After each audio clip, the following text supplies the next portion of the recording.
Hello friends, இன்றைக்கி ஒரு டிஃப்ரெண்ட்டான சப்பாத்தி தான் பார்க்க போகிறோம். பீர்க்கங்காய் ஒரு சின்ன பீர்க்கங்காய் பிஞ்சாக இருந்தது. ஸோ தோலை நீக்கிட்டு ஒரு பீர்க்கங்காய் எடுத்து வச்சுருக்கேன், துருவி வச்சுட்டுருக்கேன்.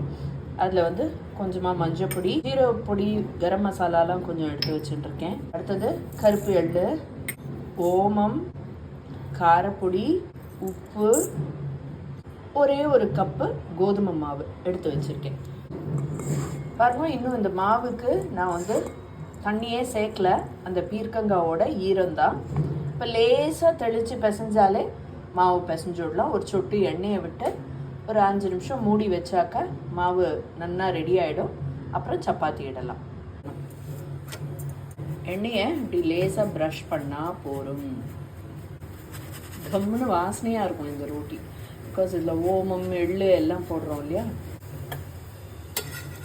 பாருங்க,